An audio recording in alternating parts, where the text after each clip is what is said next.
Horror कहानियां थी। काला जादू। अपने बेटे रिशु के माथे से टपकते हुए पसीने को देखकर सविता की हालत खराब हो गई। ऐसा आज पहली बार नहीं हुआ जब रिशु नींद से घबरा कर जागा है। हाय मेरा बच्चा, न जाने किसकी नजर लग गई है तुझे। जब से मेरे बच्चे ने 10वीं के एग्जाम में स्कूल टॉप किया है तब से रोज बुरे बुरे सपने आने लगे हैं। हाँ माँ, मैंने आज फिर से एक काले साए को देखा। वो यहीं मेरी आंखों के सामने खड़ा था। माँ मुझे बचा लो माँ। वो मुझसे कह रहा था कि मुझसे बदला लेगा। माँ कहीं ये प्रशांत। चुप कर, कैसी बात कर रहा है? दोबारा उसका नाम मत लेना। तुझे पता है ना, उस प्रशांत ने आत्महत्या कर ली। तो बार बार उसका नाम मत लिया कर। मम्मी, क्या सच में प्रशांत ने आत्महत्या की थी? चुप कर, बहुत सवाल पूछता है आजकल।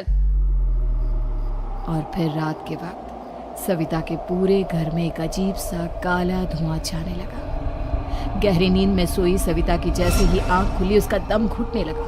वो दौड़कर रिशु के रूम की तरफ गई जहां उसके दरवाजे पर घूमती एक काली परछाई देख वो बुरी तरह से घबरा गई। कौन है वहाँ? कौन है? सामने आओ।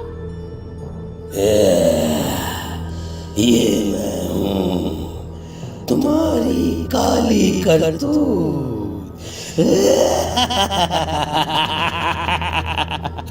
और अब मैं तुम्हारे बेटे को ले जाने आया हूँ। नहीं, मेरे बच्चे को छोड़ दो प्लीज। मेरे रिशु को कुछ मत करना। वो परछाई रिशु के कमरे में घुस जाती है। सविता भी उसके पीछे पीछे दौड़कर जाती है और देखती है कि अब वो साया साफ नजर आ रहा था। वो सर से पैर तक खून में सना हुआ था और उसके शरीर के सारे अंग कटे फटे हैं। क्या चाहिए तुम्हें? तुम जो बोलोगे मैं करूंगी, लेकिन मेरे रिशु को छोड़ दो। उस परछाई ने रिशु को गर्दन से पकड़कर दीवार के सहारे हवा में उछाल दिया। रिशु जोर जोर से चिल्लाने लगा। माँ बचाओ मुझे, बचा लो माँ। ये मुझे मार डालेगा। माँ मुझे बचा लो माँ। नहीं ऐसा मत करो। मुझे मार दो लेकिन मेरे बच्चे को छोड़ दो। मैं तुम्हारे आगे हाथ जोड़ती हूँ। वो परछाई रिशु को जमीन पर गिरा देती है और अचानक वहां से गायब हो जाती है। रिशु, मेरा बच्चा, तू ठीक तो है ना? कुछ बोल बेटा, क्या हुआ है तुझे? मैं ठीक हूँ माँ। क्या हुआ था यहाँ पर? कुछ नहीं बेटा, कुछ नहीं। तू परेशान मत हो। हम कल ही गांव के बाहर जो तांत्रिक महाराज रहते हैं उनके पास चलेंगे। ठीक है माँ, हम जल्द ही उनके पास चलेंगे। मुझे बहुत डर लग रहा है माँ। ये बार बार मुझे डरावने सपने आना, ये सब हमारे साथ क्यों हो रहा है माँ? अगले दिन सविता अपने बेटे रिशु को लेकर गांव के बाहर तांत्रिक के पास जाती है। जिस जगह पर तांत्रिक रहा करता था वो जगह बहुत डरावनी थी। चारों तरफ कंकाल और खूब भूतियां नजर आ रही थी। गांव से दूर वीराने में उस जगह पर जोर से आंधी चल रही थी। रिशु ने डर कर अपनी माँ का हाथ पकड़ लिया। माँ मुझे बहुत डर लग रहा है। ये कैसी जगह है? देख बेटा, हमारे साथ जो कुछ भी हो रहा है उसका इलाज सिर्फ और सिर्फ ये तांत्रिक महाराज ही बता सकते हैं। अब यही है जो हमें प्रॉब्लम से बाहर निकाल सकते हैं। जैसे ही सविता और रिशु तांत्रिक की झोपड़ी के अंदर पहुंचे, वहां का नजारा देखकर उनकी आंखें फटी की फटी रह गई। तांत्रिक की झोपड़ी के अंदर कई सारे लोग अपनी गर्दन घुमा घुमा कर जोर जोर से चीख रहे थे। कौन हो तुम और यहाँ क्यों आई हो? महाराज, मेरे बेटे को कुछ दिनों से एक डरावनी काली परछाई नजर आती है और कल रात उसने मेरे बेटे पर हमला भी कर दिया।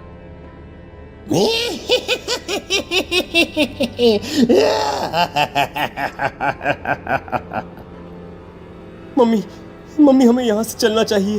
ये जगह मुझे ठीक नहीं लगती। नहीं बेटा, ऐसा नहीं कहते। रुक जाओ, 2 मिनट के लिए रुक जाओ। क्या कहा? काली परछाई? तुम्हारे बेटे पर किसी काली परछाई ने हमला किया? हाँ महाराज, वो कह रही थी कि वो मेरे बेटे को कुछ कर देगी। कोई उपाय बताइए महाराज, मेरे बेटे के साथ कुछ गलत नहीं होना चाहिए। तुमने किसी दूसरे के साथ गलत किया है तो तुम्हारे साथ भी गलत होकर ही रहेगा। तुमने किसी की जान ली है, किसी को मार डाला है तुमने।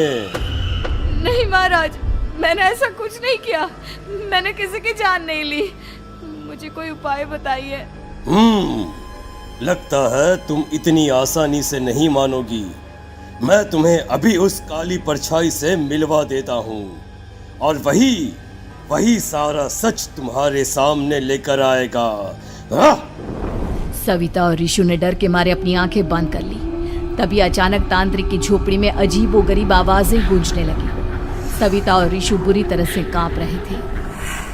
आंखें खोलो और अपने सामने देखो। क्या यही है वो जिससे तुम कल रात को मिली थी? बताओ मुझे। हाँ, इसने कल रात मेरे बेटे के ऊपर हमला किया था। ये उसी लड़के की भटकती हुई आत्मा है जिसे कुछ दिन पहले तुमने मार डाला था। मम्मी ये महाराज क्या कह रहे हैं? क्या सच में आपने किसी की जान ली है, किसी को मार डाला है? अगर हाँ तो बताइए ना मम्मी, किसको मारा है आपने? किसको? तुम्हारी माँ इतनी आसानी से सच नहीं बताएगी बेटा। इसने एक बच्चे की जान ली है। कहीं उसका नाम प्रशांत तो नहीं महाराज? वो मेरा दोस्त है, मेरा मतलब मेरा पड़ोसी है। सही पहचाना। देखा सविता, तुम्हारा खुद का बेटा भी जानता है कि तुमने किसी के प्राणों की बलि चढ़ा दी और इसीलिए अब उसकी बुरी आत्मा तुम्हारे घर में भटकती है। मुझे माफ कर दीजिए महाराज, मुझसे बहुत बड़ी गलती हो गई। प्रशांत हमारे पड़ोसी का बेटा था। हर बार उसके नंबर मेरे बेटे से ज्यादा आते थे और इसलिए मैंने उसके कमरे के बाहर काला जादू किया था, पर मुझे नहीं पता था कि वो मर जाएगा। तुम्हारे उसी काले जादू वाली गुड़िया के अंदर एक बुरी आत्मा थी जिसने उस बच्चे के दिमाग पर बुरा असर कर दिया और उसी की वजह से उस लड़के ने अपनी बालकनी से कूदकर आत्महत्या कर ली। इसकी वजह सिर्फ और सिर्फ तुम हो, तुम। नहीं महाराज, जो कुछ भी हुआ मुझे नहीं पता था कि प्रशांत अपनी जान दे देगा।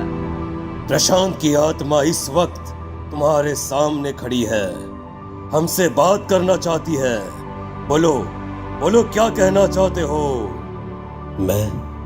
मैं जीना चाहता था, बड़ा होकर कुछ बनना चाहता था।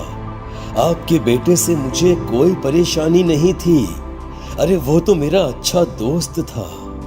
मुझे माफ कर दो बेटा, मुझसे बहुत बड़ी गलती हो गई, मुझे माफ कर दो। माफ करने से मुझे वापस जिंदगी नहीं मिल जाएगी। मेरे माँ बाप आज भी मेरे लिए रोते हैं। आपने मेरे साथ बहुत गलत किया है, बहुत गलत। और तभी अचानक प्रशांत की आत्मा वहां से गायब हो जाती है। सविता जोर जोर से रोने लगती है। सुन लिया तुमने? ये तुम्हारे अपने ही किए हुए पाप हैं जो इस तरह से तुम्हारे सामने आ रहे हैं। माँ, ये आपने अच्छा नहीं किया। सिर्फ 10th बोर्ड के एग्जाम में मैं टॉप कर पाऊँ इसलिए आपने मेरे दोस्त के ऊपर काला जादू कर दिया। नहीं मम्मी नहीं, अब हम कभी खुश नहीं रह पाएंगे, कभी नहीं। मेरे दोस्त की आत्मा को कभी शांति नहीं मिलेगी मम्मी, कभी नहीं। लेकिन मैंने जो कुछ भी किया सिर्फ तुम्हारे लिए किया। वो लड़का हमेशा फर्स्ट पोजीशन पर आ जाता था और इस वजह से हमेशा तुम्हारे मार्क्स कम पड़ते थे। मैंने तो सिर्फ उस पर एक छोटा सा काला जादू किया था बेटा। मुझे क्या पता था कि उसका ये नतीजा निकलेगा। जिस गुड़िया को तुमने उस लड़के के कमरे के दरवाजे पर लगाया था, दरअसल उसके अंदर एक बुरी आत्मा का प्रवेश हो गया था, जैसा कि अक्सर काला जादू करते समय हो जाता है। मुझे अपनी गलती का एहसास हो गया है। मैं प्रायश्चित करना चाहती हूँ। आप बताइए मैं क्या करूँ? प्रशांत के घर जाकर उस काली गुड़िया को वहां से निकालकर यहाँ लेकर आओ। मैं उसे आग में जलाकर राख कर दूंगा और उसके बाद प्रशांत की आत्मा को हमेशा के लिए मुक्ति मिल जाएगी। अगली रात सविता चुपचाप अपने पड़ोसी प्रशांत के घर जाती है। प्रशांत के माँ बाप प्रशांत की मौत के बाद उस घर को छोड़कर हमेशा के लिए वहां से चले गए थे। जैसे ही सविता उस घर के अंदर कदम रखती है, उसका सामना अजीबोगरीब हैवानियत से भरी आवाज़ों से होने लगता है। ऐसा लग रहा था जैसे कोई बुरी तरह से चीख रहा हो। सविता जैसे ही प्रशांत के कमरे के बाहर पहुंचती है, वहां पर लटकी हुई गुड़िया के शरीर से खून टपकने लगता है। ये क्या हो रहा है? इस गुड़िया के शरीर से खून क्यों टपक रहा है? सविता हिम्मत करते हुए उस गुड़िया को वहां से उतारने की कोशिश करती है, लेकिन तभी अचानक से बहुत भयानक दिखने वाली औरत उसकी आंखों के सामने आकर खड़ी हो जाती है। मैं यहाँ से कहीं नहीं जाऊंगी, और अगर तूने मुझे यहाँ से हटाने की कोशिश की तो मार डालूंगी मैं तुझे। नहीं नहीं, मुझे तुम्हें यहाँ से ले जाना ही होगा, नहीं तो मेरा बेटा, उसकी जान को खतरा है। मैं तुम्हें नहीं छोड़ सकती। अगर तुम्हारे अंदर हिम्मत है तो मुझे इस घर से बाहर ले जाकर दिखाओ। और ऐसा कहकर वो औरत सविता के ऊपर हमला कर देती है और उसे हवा में उछाल उछाल कर जमीन पर पटकती है। लेकिन तभी अचानक मौका देखकर सविता अपने हाथ में ली हुई सुई उसके हाथ में चुभो देती है। हाथ में सुई लगते ही वो औरत जमीन पर तड़पने लगती है। ये क्या किया तूने? ये क्या कर दिया? तुझे ऐसा नहीं करना चाहिए था। तांत्रिक ने मुझे कहा था कि तुझसे जीतने का सिर्फ यही एक तरीका है जिससे मैं अपने पापों का प्रायश्चित कर सकती हूँ और अपने बेटे की जान बचा सकती हूँ। और उसके बाद वो डरावनी दिखने वाली औरत एक छोटी सी जादुई गुड़िया में तब्दील हो गई और सविता ने उसे ले जाकर तांत्रिक को दे दिया। तांत्रिक ने जादुई गुड़िया को आग के हवाले कर दिया।